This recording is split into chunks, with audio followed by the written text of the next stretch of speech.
Hello. It's good to be back here. I just have several questions. One, There is tar and feather waiting in the back room for you. oh God, I hope so. I sell commercial real estate, and I have clients who they're so focused on what they want. They never focused on how inappropriate or appropriate they are. They're just a hot knife, and life is butter, and they're just Single-minded. slicing right through it. Yes. And I have been able to observe it and begin to learn from it and tying it in with your teaching. And it has been a very, very powerful way of me using my business, using it in my business. Well, it's a wonderful thing. Words don't teach. Life experience teaches. But when you are able to observe life experience that is working and then couple it with the intellectual things that you are learning, that makes a very nice combination, doesn't it? It does, and it also ties in with my early life when I was trying to live my life appropriately. And I was trying to live my life. We're happy that you bring that in here because we don't want to spend a lot of time on this, but it really is the answer that you're looking for, and it will extend what we were talking about earlier into a clearer, newer place. And that is, you're all born as an extension of source energy, still really tapped into it. And if you were, right from the moment that you came forth, encouraged by those that are trying to teach you familiarity with your planet and all of that, if you were encouraged to pay attention and really care about how you feel only, all of you would maintain your connection to source, and you would create dramatically wonderful lives for yourself. But what happens sometimes, in fact often, is that you look to someone close to you, a parent or guardian, someone who is the vortex through which a lot of your well-being is flowing.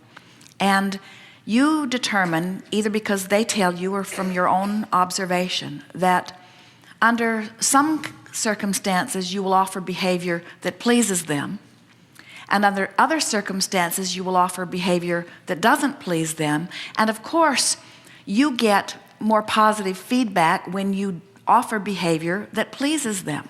So as you offer behavior that pleases them, and it does please them, in other words, you try, you please them, you get the reward that you wanted for having pleased them, you learn a distorted thing. You begin to believe that their happiness and your behavior are tied together.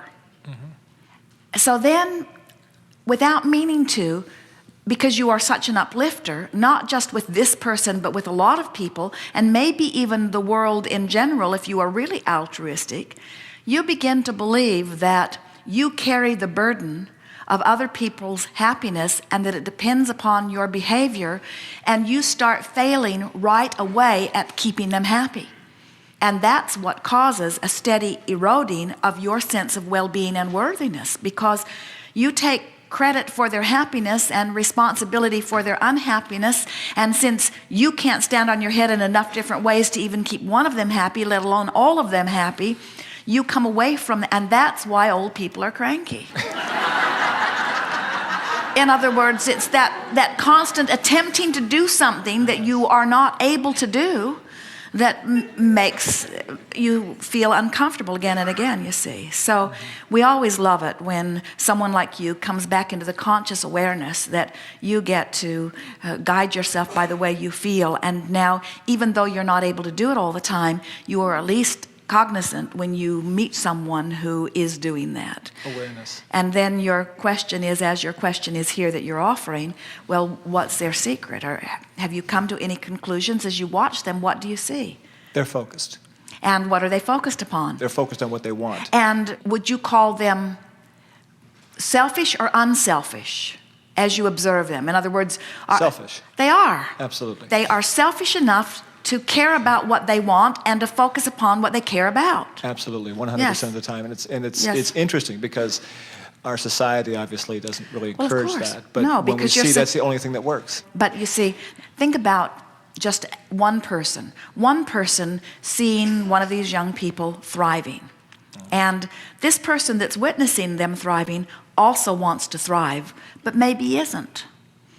Well, when you want to thrive and you see someone thriving, Does it make you happy they're thriving, or does it make you unhappy in your awareness that you're not thriving? Unhappy. Now, it could go either way, but usually what happens is they just exacerbate your failure at achieving what you want, and that's why they don't appreciate you all that much. And then they start making up stories to try to make themselves feel better, but that's how everything gets all distorted. They say, oh, well, your father probably bought it from you, and they called you spoiled, and they called you greedy, and they called you rich, or they call you uncaring, or they call you selfish. In other words, they call you all kinds of things, but all that they're doing is flailing about in their own discord at their own not being able to figure out how to achieve what they want. And so we love it when they have the good fortune of coming face to face with someone who is thriving. But it's interesting. Have you noticed how people who want to thrive but aren't don't have ready access to thrivers? So the case studies that you are examining just keep reinforcing what you already believe. No, absolutely. I've noticed that as well. And so aren't you pretty proud that you keep attracting into your experience people who are naturally thriving? Doesn't it sort of let you know that your vibration must be getting close to that, or you wouldn't have so much access to that? Oh, more and more. I sell commercial real estate, and I do attract more and more ready clients. Last year, I was in my largest commercial real estate project, and everything seemed to be moving away from me toward another buyer, toward another investor. And I began to use the Abraham principles. The seller's office was right across the street from my office. So every day when I walked over to Circle K to get a Diet Coke or an iced tea, I would look up at her window, and I would just say, you're going to sell the property to my client. Now, they had the contract was shipped to New York, all it had to do was be signed, and the deal was done. And every day, I just focused on what I wanted, 100% what I wanted. And I would look up at her window, and I would just say it as I walked by. And I'd call the broker, is the contract signed yet? No, we have a problem. And this went on for several weeks, probably over a month. And I just kept doing this. I just focused on what I wanted. And then lo and behold, probably 6 weeks later, the guy calls me, can your guys close in 3 weeks? And I say, yes, we can. And boom, it was effortless. But I had already, as you spoke, I had already achieved the vibration of this happening because I had to focus on what I wanted, and I did. And I just kept that vibration alive. And would you say you just refuse to let your mind Absolutely. Focus otherwise? Absolutely. And that's the art of deliberate creating, isn't it? And it was, but it was pure. It was my pure Abraham teachings and background that's allowed that to happen. And as I say, I use the Abraham teachings exclusively in my business. Well, Esther has been enjoying her association through the television airwaves with Donald Trump. She has not met him, but she became interested in him when this new Apprentice television show began airing. And while the show itself is not particularly pleasing to her because it feels contrived and a bit distorted, she is enjoying getting to hear him. And then she began noticing that the universe was lining her up with different interviews that he would offer. And as she began listening to the words that come out of his mouth, she hears words like, oh, it is a juggernaut. Oh, it is the most magnificent thing that has ever been built. And most people who are hearing him would call him a braggart or would call him arrogant. But Esther is noticing the single-mindedness of his dialogue. She is beginning to notice that he does not allow himself at least to speak other than the way he would like it to unfold. And so as you begin getting a sense of what success principles are, and that it's only about aligning with your idea of what you want, period, that's all. The universal forces are not questioning your authenticity, they're not questioning your value or your reasoning ability or the appropriateness or inappropriateness of what you say you want. It's strictly aligning up with it or not. And when you've lined up with anything, wanted or not wanted, it's going to come to you. So when you say nothing is more important than the way I feel, and I'm going to increase my good feeling by my ability to focus, what you begin to show yourself is that you can bring yourself into alignment with any desire that you have identified. And when you bring yourself into alignment, then as it unfolds, it's going to be pleasing to you on all levels.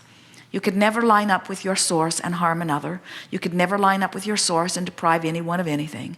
When you line up with your source, the well-being that flows to you is well-being on all levels.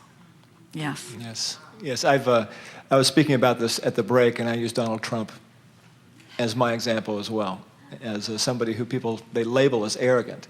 But I see him as just a person who's You learned use how to different focus. words. You call him aligned, Focused. focused, Absolutely. in alignment. Yes. Thank you very much. Yes. Thanks.